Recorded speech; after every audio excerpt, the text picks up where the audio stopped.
नमामहं सकलसिद्धि हेतु मुदा मुरारी पद पंकज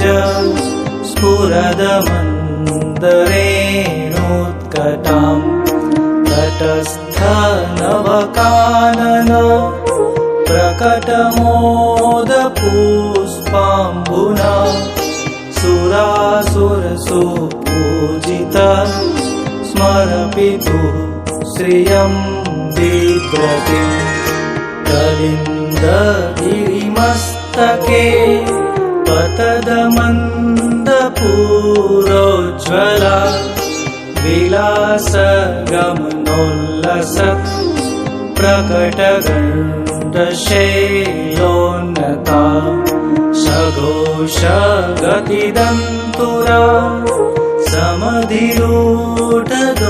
समधिरूढदोलोत्तमा मुकुन्दरतिवर्धिनी जयति पद्मबन्धुसुता भुवं भुवनपावनी मदिगतामनेकस्वने प्रियाभिरिव सेविता सुखमयूरहंसादिभिः तरङ्गभुजकङ्कण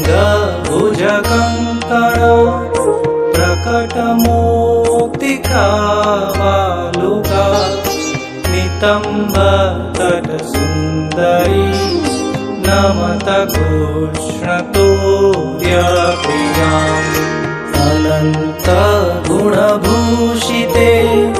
शिवविरञ्चिते वस्तुते घनाघननीले सदा ध्रुवपराशराभीष्टदे विशुद्धमथुरातटे सकलगोपगोपीवृते कृपाजलधि संश्रिते मम मनः सुखं भावय यया चरणपद्मजा मुररिपो प्रियं भावुका समागमनतो भवत् सकलसिद्धिदा सेवताम् तया सदृश्यतामियात् कमलजा सपत्नी वयत् हरिप्रियकलिन्दय मनसि मे सदा स्थीयताम् नमोऽस्तु यमुने सदा तव चरित्रमाद्यद्भुतम् न जातु यमुयातना भवति ते पयः पानतः यमोऽपि भगिनीसुतां कथमुहन्ति दुष्टानपि प्रियो भवति सेवना तव हरेर्यथा गोपिका ममास्तु तव सन्निधौ तनुनवत्वमेतावता न दुर्लभतमारति मुररिपो मुकुन्द प्रिये अतोऽस्तु तव लालना सुरधुनी परं सङ्गमा तवेव भुवि कीर्तिता न तु कदापि पुष्टिस्थिते स्तुतिं तव करोति कः कमलजा सपत्नी प्रिये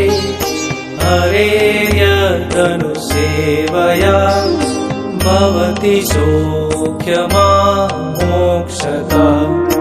इयं तव कथाधिका सकलगोपिका सङ्गम स्मराश्रमजलाणुभिः सकलगात्रजेन सङ्गमा तवाष्टकमिदं मुदा पठति सूरसूते सदा समस्तदुरितक्षयो भवति वे मुकुन्दे रति दया सकलसिद्धयो मुररिपुश्च सन्तोप्यति स्वभावविजयो भवेत् वदति वल्लभः श्रीहरे।